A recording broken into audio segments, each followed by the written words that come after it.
중국 시진핑 주석이 주목한 블록체인. 이미 블록체인 기술은 게임부터 항공 정보 시스템까지 전방위적으로 뻗어나기 시작했다.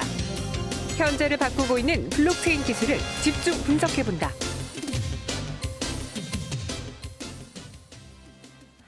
주식시장이 좀 혼란스러울 때 투자자분들이 대안처를 여러 곳에서 찾는데요. 그중에 하나가 비트코인 시장, 또 암호화폐 시장이 될 수도 있습니다.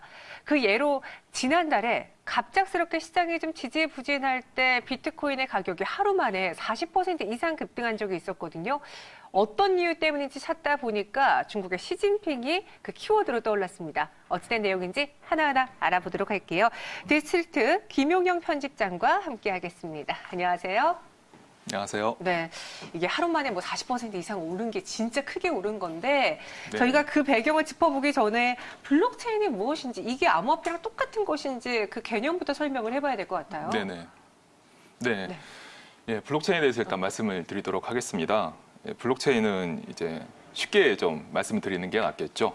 예, 정보를 블록 단위로 쪼개서 여러 개의 컴퓨터에 나눠 저장하는 방식으로 보시면 이제 쉽게 이해할 수 있는 겁니다. 이렇게 지금 현재 정보를 저장하는 걸 보면은 큰 서버라든지 아니면 큰 하나의 큰 하드 디스크에 저장하는 경우가 많은데, 이렇게 나눠서 저장을 하면은 대신 이제 각 블록에 담긴 정보를 수정할 때 여러 개의 컴퓨터에 일일이 모두 허락을 받아야 되는 부분이 있긴 합니다. 근데 이렇게 허락을 받는 걸 이제 합의 알고리즘이라고 부르는데요. 하나의 이 큰 컴퓨터에 저장하는 것과 여러 개 나누어서 저장하는 걸 비교했을 때 여러 개 나눠서 저장하는 게 다소 좀 복잡하고 난해하지만, 이렇게 할 경우에는 정보를 쉽게 변경할 수가 없습니다. 그리고 또 누구나 이 정보가 변경된 상황을 볼 수가 있어서 현재 하나의 컴퓨터에만 저장되어 있는 정보 같은 경우는 누구나 쉽게 변경을 하고 좀 이 정보를 믿을 수가 없는 부분이 좀 있어요. 그래서 신뢰성과 투명성을 담보할 수가 없는데, 반대로 블록체인은 신뢰성과 투명성을 담보할 수가 있죠. 그래서 이 같은 특성을 이제 가장 잘 활용할 수 있는 분야가 금융, 네. 그리고 이제 화폐 이쪽입니다. 이래서 이 블록체인이 이제 지금 많이들 관심을 갖고 계신 가상화폐의 기반 기술이 된 것이기도 합니다. 그리고 이 가상화폐 말고 다른 분야에서도 이제 블록체인이 많이 사용되고 있습니다. 앞서 말씀드린 이제 신뢰성이나 투명성이 필요한 분야인데요.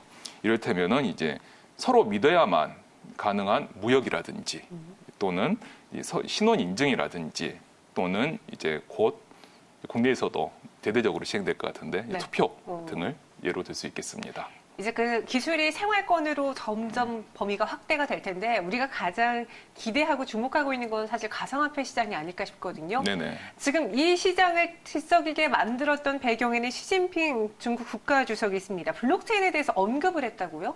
네, 그렇습니다. 네. 시진핑 주석이 지난달이죠. 네, 지난달에 네. 블록체인을 육성하겠다고 하는 강력한 메시지를 던졌습니다. 자, 이 같은 배경에는 네. 사실 중국이 전 세계에서 미국과 벌이고 있는 경쟁 구도를 아무래도 이유로 꼽을 수 있겠습니다. 중국은 지금 보면 미국과 함께 전 세계를 이제 주름잡고 있는 양강 G2라고 하죠. G2로 꼽히고 있는데요. 그리고 미국에서 도널드 트럼프 대통령이 취임한 이후에 미국과 사사건건 갈등을 벌이고 있는 것이 사실입니다. 하지만 이 같은 갈등에서 보면 미국이 특히 지적재산권 분야에서 앞서고 있고요. 그리고 미국이 중국에 수입하고 있는 규모가 굉장히 큽니다. 또 전 세계 무역에서 보면은 전 세계 무역의 기축통화가 달러입니다. 아무래도 위안화가 달러에 밀리고 있는데요. 그래서 이런 좀 전반적으로 미국에 밀리고 있는 이런 분위기를 반전하기 위해서, 또 이 같은 상황을 극복하기 위해서 중국이 추진하고 있는 게 블록체인과 같은 첨단 기술의 자주화를 꼽을 수가 있겠습니다. 그러면은 시진핑 주석이 발언한 이 블록체인의 육성 내용은 무엇인가요? 네, 육성 내용을 보시면요. 네. 크게 세 가지로 분류를 할 수 있습니다. 그러니까 굉장히 자세하게 설명을 한 거예요. 네. 자세하게 얘기를 한 건데, 이 세 가지 키워드를 이제 하나씩 살펴보도록 하면은요. 맨 첫 번째는 이제 기술 육성을 들 수 있습니다. 이 블록체인이 첨단 기술이죠. 첨단 기술에 속하는데, 이 첨단 기술 분야에서 기초과학 연구를 강화하겠다고 얘기를 했습니다. 이는 앞에서 말씀드린 이제 중국의 첨단 기술의 자주화 측면에서 상당히 의미가 큽니다.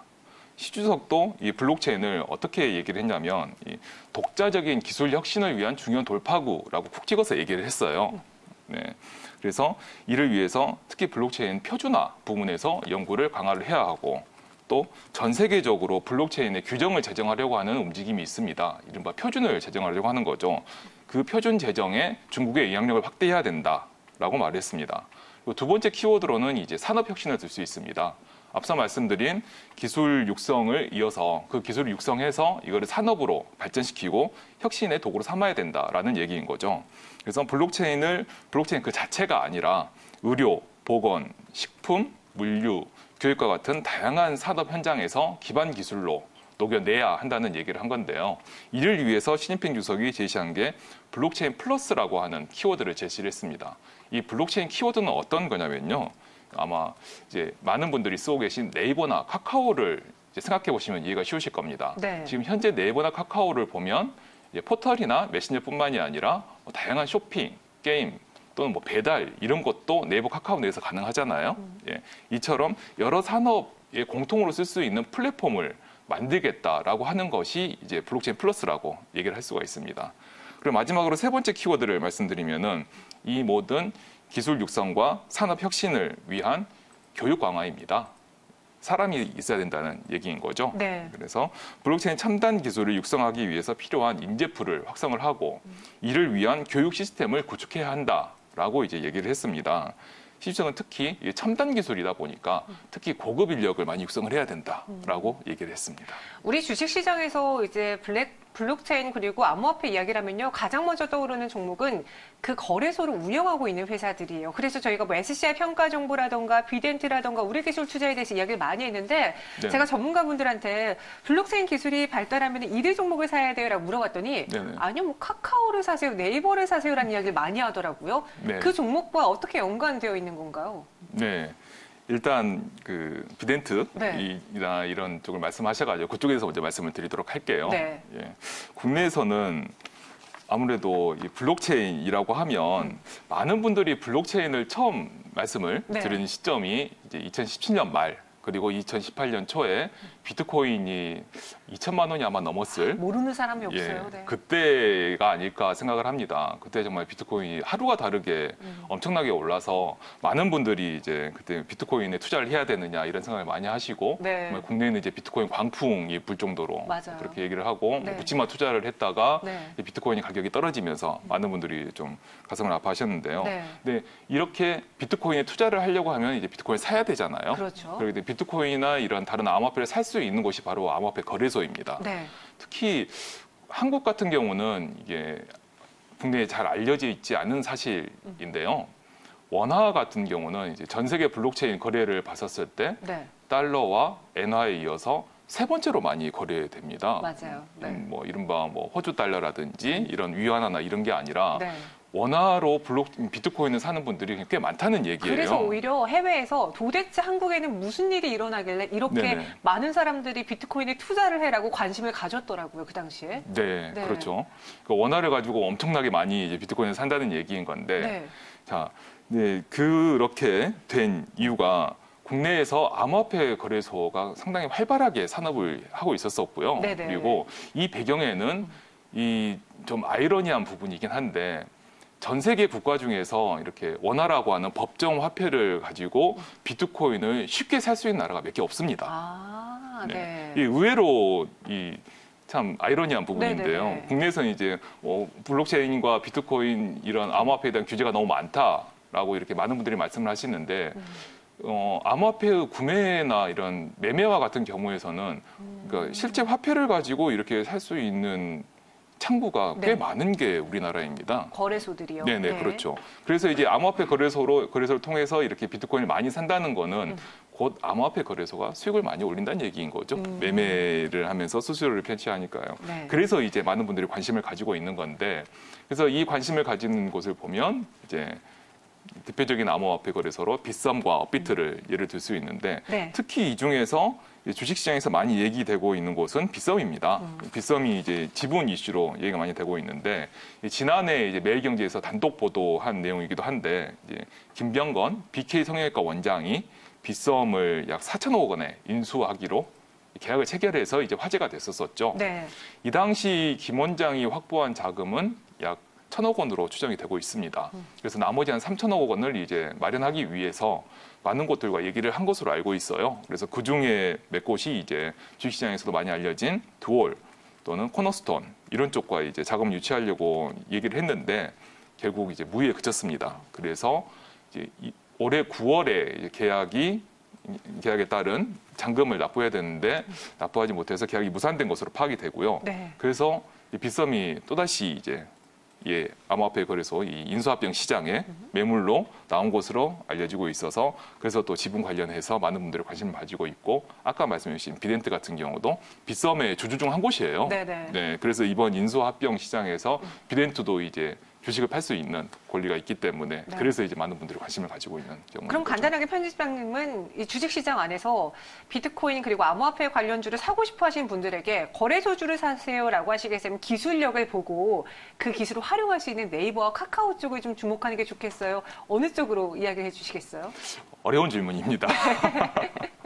예, 일단 암호화폐 거래소 같은 경우는 네. 그 작년과 재작년, 2017년과 2018년에 굉장히 많은 실적을 거둔 바가 있어요. 네네. 그래서 한 해 영업이익이 막 1,000억 원대를 넘기기도 했어요. 그 만들어진 지 얼마 안 되는 회사가. 그래서 수익은 굉장히 많은데 분명한 사실은 아직까지 암호화폐 분야는 이 규제 우려가 있습니다. 네. 규제 불확실성 우려가 있기 때문에 이 규제가 정말 바뀌면은 수익이 굉장히 변동이 크게 미칠 가능성이 있습니다. 그렇기 때문에 네. 그 부분을 꼭 고려를 하셔야 된다고 저는 생각을 하고요. 그리고 아직까지 블록체인은 앞서 시진핑 주석의 얘기처럼 기술, 첨단 기술로 이렇게 보고 있는 관점이 더 강합니다. 말씀 뭐 인공지능이라든지 사물 인터넷이라든지 많은 분들이 관심을 가지고 있는 첨단 기술이 강하기 때문에 아무래도 기술 쪽에 좀 초점을 맞춰서 네. 보시는 게 좋지 않을까 생각합니다. 알겠습니다. 그리고 이 블록체인에 좀 압박하고 위협하고 있는 새로운 암호가 생겼는데 양자 기술 암호주들이에요. 그래서 네네. 저희가 코이버라던가 우리네 드림 시큐리티의 급등을 방송 중에 전해드린 적도 있었거든요. 이들이 블록체인에 영향을 주진 않을지 한번 이야기를 들어보고 싶어요. 네. 네. 양자 컴퓨터가 얼마 전에 이제 구글이 발표를 해서 네. 많은 분들이 관심을 가지고 있는데 이거는 간단하게 딱 말씀드릴 수 있을 것 같아요. 네. 양자 컴퓨터의 성능이 이 블록체인의 기반 기술인 암호화를 무력화시킬 수 있는 것은 사실입니다. 하지만 여기에 전제가 있는데요. 네.